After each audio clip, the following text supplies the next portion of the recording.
Pour la gestion des types primitifs, je peux, si cette ligne, qu'est-ce qu'elle fait? Elle déclare une variable de type entier. Ici, j'affecte la valeur 1 à la variable A. Ensuite, je peux afficher le contenu de cette variable. Je peux dire, par exemple, à la de système.out.println, je peux dire le contenu de ma variable égale à ça. D'accord? Égale à.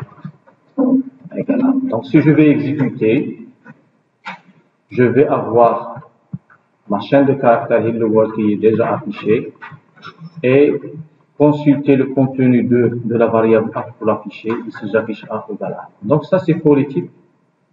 Je sais comment gérer des types primitifs. D'accord?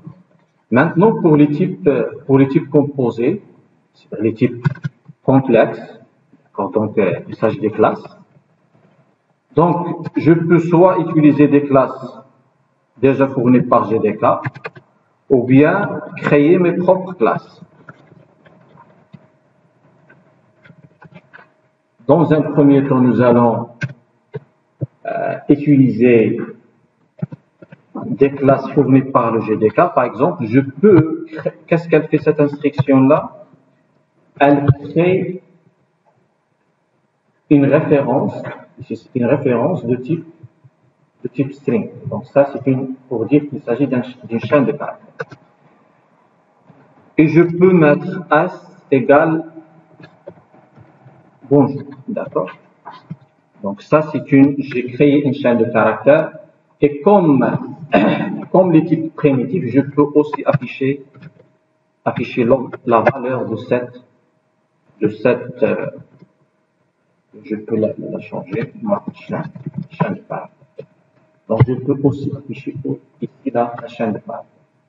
Si j'exécute, j'affiche le word, la valeur et ma chaîne. Et ça, c'est un objet. Et normalement, les strings, c'est un cas particulier. C'est un cas particulier des objets. Donc, je peux créer un objet directement en faisant l'affectation. Par exemple, S égale quelque chose. D'accord? Un test.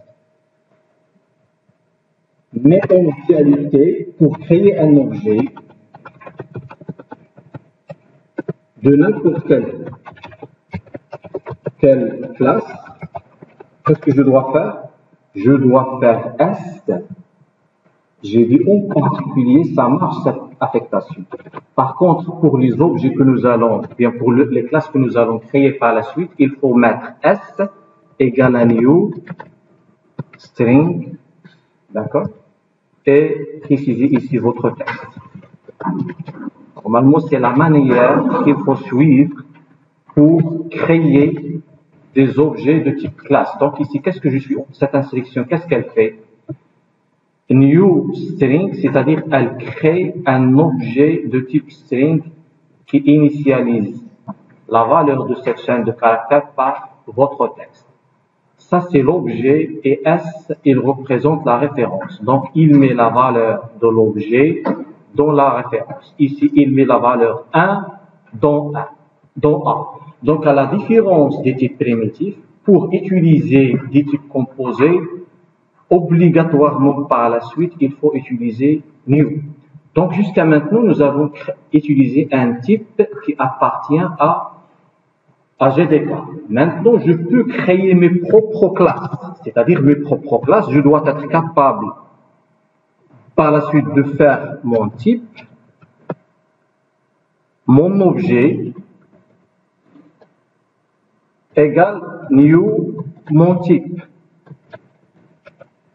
Et jusqu'à maintenant, bien sûr, mon type, il n'est pas défini. Il faut le définir.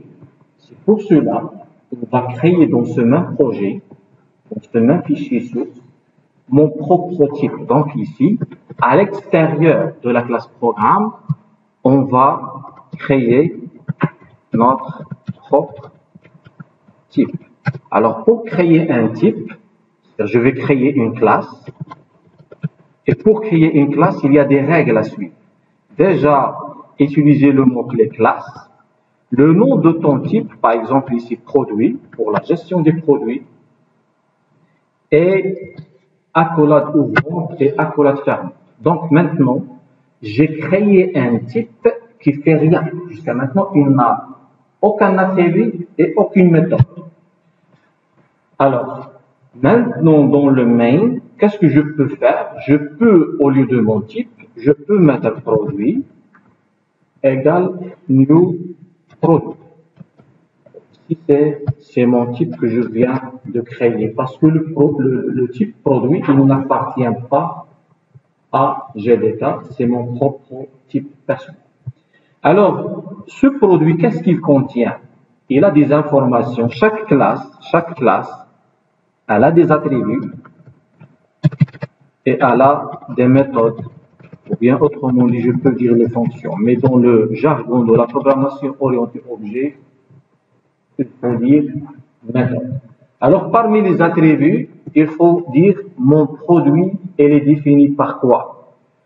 Et en général, elle représente la partie structure. Et la partie structure, normalement, elle est définie de manière privée. C'est-à-dire pour empêcher l'accès direct depuis l'extérieur de ma classe. Un produit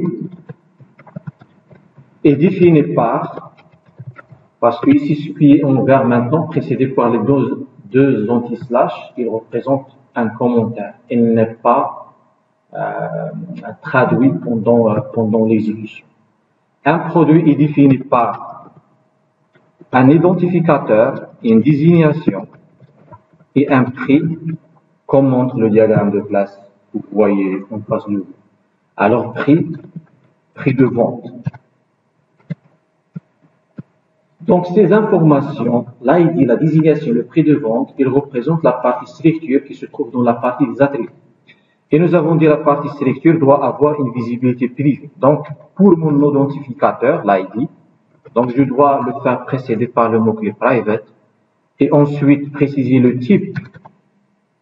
Je vais utiliser int pour dire les identificateurs, ce sont de type entier. Donc, private int ID. Donc, j'ai défini un identificateur pour le produit. Le produit contient un identificateur.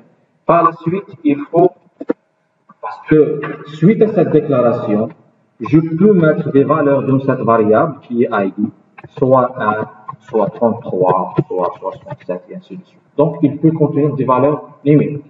Pour la désignation, la même chose, je peux mettre private string désignation. Donc, dorénavant, cet attribut, il peut contenir des valeurs telles que lettre 44, Galaxy, je ne sais pas, S9, et ainsi de suite. Je peux lui affecter, c'est-à-dire la désignation, elle peut avoir ce type de contenu qui ce sont des chaînes de caractères. Donc, string, c'est une chaîne de caractères. Et par la suite, il reste à définir le prix. Parce que dans la partie modélisation, j'ai dit que mon produit est défini par là, il y a la désignation et le prix de vente. Maintenant, le prix est d'un type double. Pourquoi double? Parce que pour autoriser que mon prix puisse avoir des virgules après des chiffres. Donc, double prix vente. Donc maintenant, une fois exécuté mon programme, prix vente, il peut avoir des prix tels que 5400 ou bien 5600,90 et ainsi de suite. Parce que c'est double, donc il accepte des chiffres après la vente. Maintenant, les fonctions. Pour ne pas se casser la tête, c'est pas la peine de rentrer dans le détail ce que nous avons déjà fait. J'ai défini la partie structure pour les méthodes parce que cette classe produit, elle va donner lieu à des enregistrements dans ma base. C'est-à-dire qu'il faut parler entité. Donc, ma classe produit, elle peut représenter une entité produit dans ma base de données si, par exemple, je vais utiliser MySQL pour un SGBD, système de gestion de base de données. Alors, ici, qu'est-ce que je vais faire? Pour la partie méthode, je peux directement, pour chaque entité, elle doit avoir des getter et setter, Donc, les getters setters de désignation ID et prénom. Donc, je vais sélectionner les tout. Ce sont des méthodes. Donc, je vais avoir un ensemble de méthodes. Et la signature de chaque méthode elle a la forme suivante. Elle a la visibilité, le type de retour, le nom de la méthode, probablement des paramètres, le début de la méthode, le traitement qu'elle va faire et la fin de méthode. Donc, chaque méthode, elle a ses éléments. Par exemple, ici, pour le get, elle va tout simplement récupérer l'ID de chaque produit. Le set, il va mettre à jour, donc le get, pour récupérer l'ID d'un produit. Et le set, il est utilisé par une autre fonction pour la mise à jour d'un l'identificateur. Et la même chose pour la désignation, qui a aussi le get et set. Et dans la programmation orientée objet avec Java, pour les getters et setters, il y a des règles à suivre. Je commence par le mot-clé get, suivi de le nom de mon attribut qui s'appelle ID. Il faut remarquer ici que la première lettre doit être majuscule. Et ici, la première lettre, normalement, de chaque attribut, elle doit être définie commence par une lettre minuscule. Et ici, une lettre majuscule. Et le reste, c'est la même chose. D'accord? Donc ça, c'est une parmi les règles qu'il faut respecter pour la génération des getters et setters. Il s'agit d'une entité, ma classe produit à la getters et setters, et je peux aussi mettre des constructeurs pour créer. Donc le constructeur, il permet de créer des instances. Donc je peux définir un constructeur avec paramètres. Donc, nous avons déjà parlé de surcharge de méthode. Donc pour comprendre ceci, c'est un constructeur surchargé. Et la surcharge de constructeur fait appel à comment surcharger la méthode. Parce que le constructeur, c'est une méthode particulière. Pourquoi particulière? Parce qu'il porte le même nom que la classe. Et il faut remarquer qu'il n'a pas de type de retour. Donc ça, il représente le constructeur avec paramètres. Et ce constructeur, il est surchargé.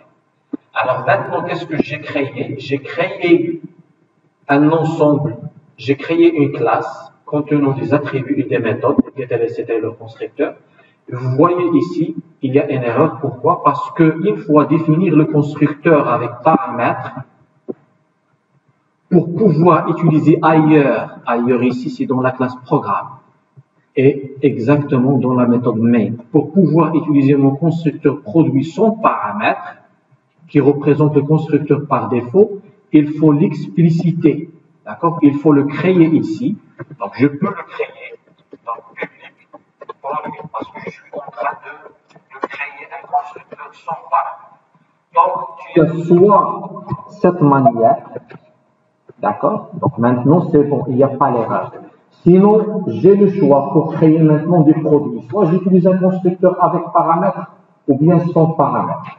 Pour utiliser un constructeur sans paramètres, il faut initialiser mon objet. Maintenant, j'ai un objet qui s'appelle produit.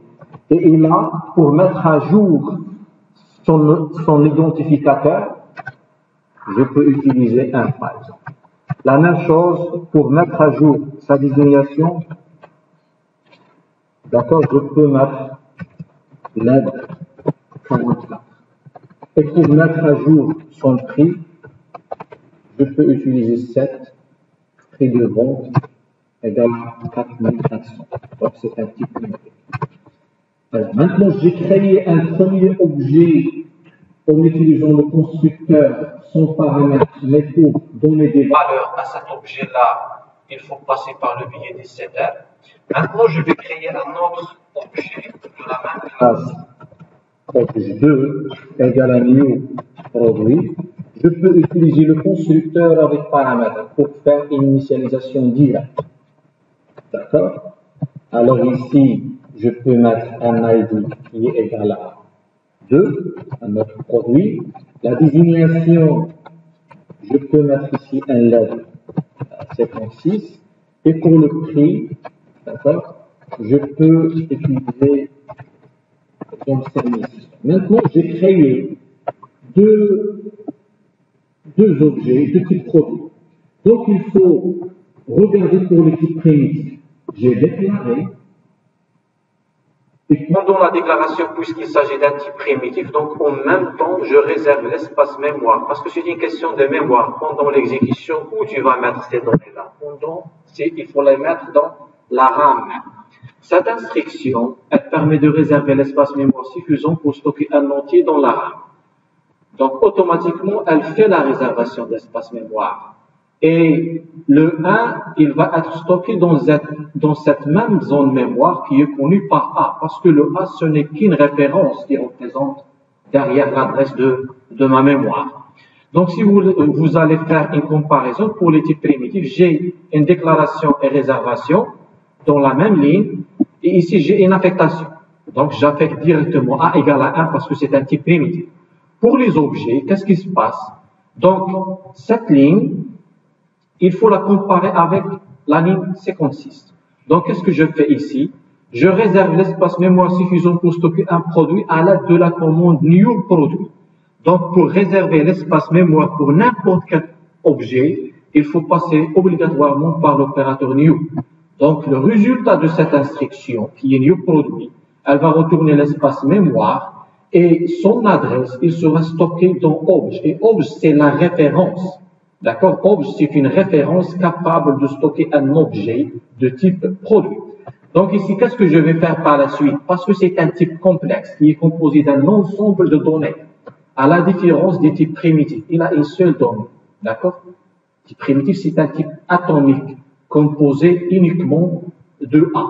Par contre, ici, un produit, il est complexe. Il est composé de ID, désignation et prix de vente. Pour mettre à jour ces valeurs-là, et chaque variable, soit ID, soit désignation, soit prix, elles aussi, ils ont des adresses mémoire. Pour accéder à ces adresses mémoire, je dois passer par la méthode set. Donc, set ID, set désignation et set prix de vente pour attribuer des valeurs à mon objet.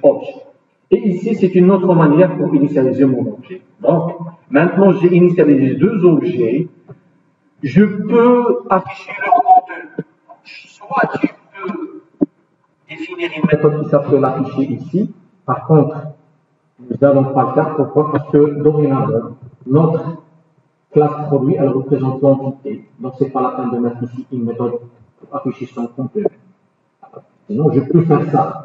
Juste pour rappel du méthode, je peux faire public void afficher.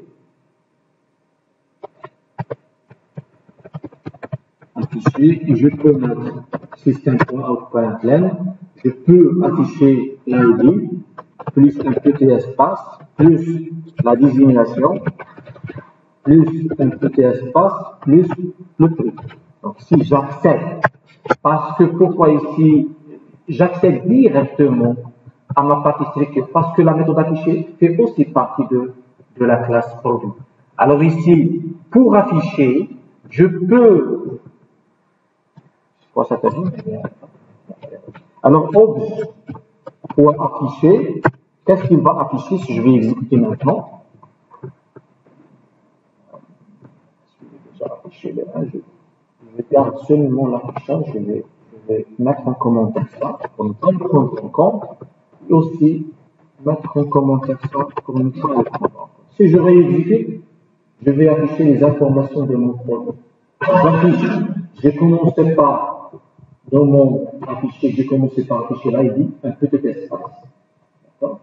La 44, un petit espace. Et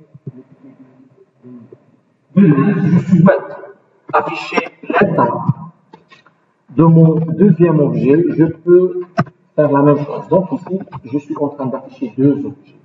Donc l'ID 1 et l'ID 2.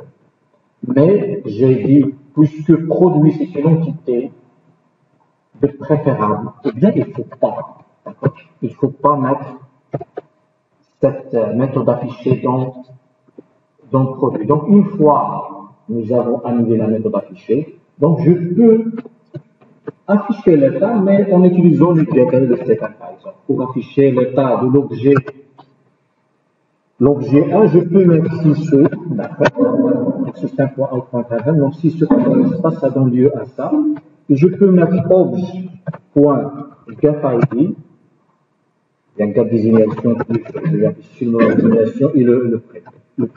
Obj.get. Bon. Donc si j'exécute, j'affiche la désignation et le prix, mais cette fois-ci par le biais des get. La même chose, je peux faire mettre le deuxième objet. Alors, jusqu'à maintenant, qu'est-ce que nous avons fait? Nous sommes capables de créer notre propre classe qui va donner lieu à des objets de notre propre type, classe produit. D'accord. Et je peux accéder aux différents attributs par le biais des getter et des setter. Les setter pour la mise à jour et les getter pour la récupération. Alors maintenant, qu'est-ce qu'il reste? Qu'est-ce que nous allons faire par la suite?